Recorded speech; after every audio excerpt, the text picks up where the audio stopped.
कहते हैं ये रास महीनों तक चला, लेकिन कहीं कोई चिंता की कोई झांकी ही नहीं दिखाई दी सरकार, क्योंकि ये रास किसी साधारण स्त्री पुरुष के बीच का रास था ही नहीं।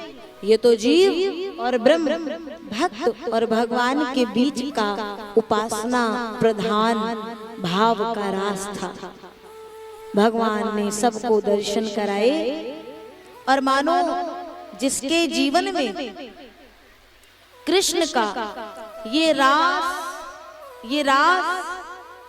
हो जाता है और होकर के थम जाता है, उसके फिर जीवन से समस्त क्लेश, समस्त दुख, समस्त कष्ट कोसों दूर भाग जाते हैं। फिर उसके जीवन में कोई कष्ट, कोई दोष रह ही नहीं जाता है।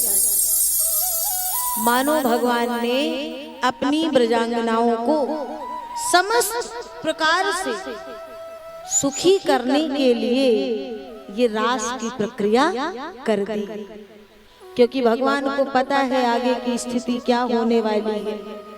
भगवान की समस्त लीलाएं चल रही हैं। नारद जी ने देखा कि सरकार सब लीलाएं चल रही हैं, लेकिन वो कार्य भगवान कब करेंगे जिस कारण से अवतार लिया। नारद जी ने देखा तो कहते कुछ तो करना ही पड़ेगा, तो वहां से चलकर के कंस के पास पहुंचे और देखे तो कहते महाराज राज्य संचालन ठीक है, परंतु इतनी शांति से आप बैठे हो वो कब करोगे। कंस ने कहा महाराज हम क्या बताएं, इतने राक्षस, इतने दैत्य हमने भेजे वो कृष्ण को मारने के लिए, लेकिन जितने भेजे उनमें से कोई लौट के वापस नहीं आया। अब ऐसी स्थिति में क्या किया जाए। बोले हम नहीं जानते, करना तुमको है, तुम जानो। आज से तीसरे दिन उस कृष्ण की गोविंदाय नमो नमः कर दो। संतों का ये काम ही होता है कि किसी भी कार्य को आगे पूर्ण कराने के लिए वो किसी भी प्रकार की येन केन प्रकारेण किसी भी प्रकार की भूमिका बनाते हैं। और वहां से नारद जी आए तो भगवान बाके बिहारी गौ माता की सेवा में लगे थे। वहां जाकर के नारद जी कहते हैं प्रभु आप यही करते रहेंगे या उसे भी मारेंगे। तो कन्हैया ने कहा किसे। बोले प्रभु आप तो ऐसे अनजान बन रहे हो जैसे कुछ जानते ही नहीं हो। अरे वो कंस, उसका अत्याचार इतना, पापाचार इतना बढ़ता जा रहा है, प्रभु कब मारेंगे। भगवान बाकी बिहारी कहते काहे नारद जी, बेचारा जीवित है, रहने दो, चलने दो, आपको क्या परेशानी है। बोले नहीं प्रभु अब ऐसे नहीं चलेगा, समय बीता जा रहा है, समय बहुत कम है। आज से तीसरे दिन उसका राम नाम सत्य कर ही दीजिए। भगवान ने सुना तो भगवान कहते ठीक है, लेकिन वहां क्या कह के आए हो, वहां क्या बोल के आए हो।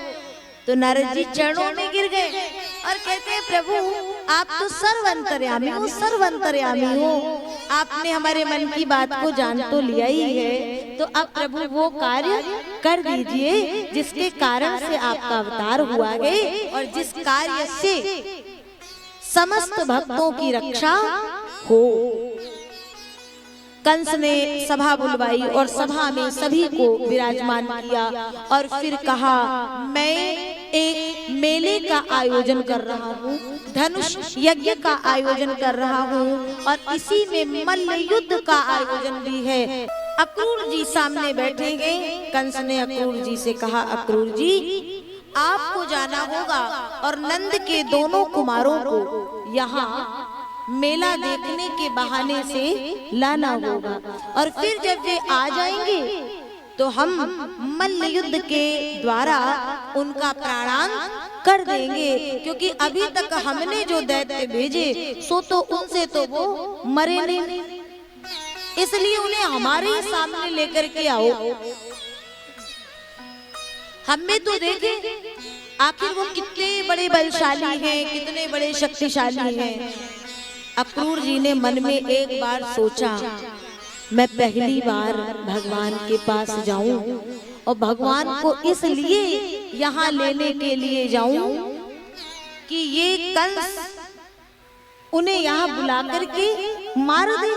मन में आया कि एक बार मना कर दो, लेकिन दूसरी ओर हृदय से आवाज आई, जिसकी मर्जी के बिना एक पत्ता तक नहीं हिलता है,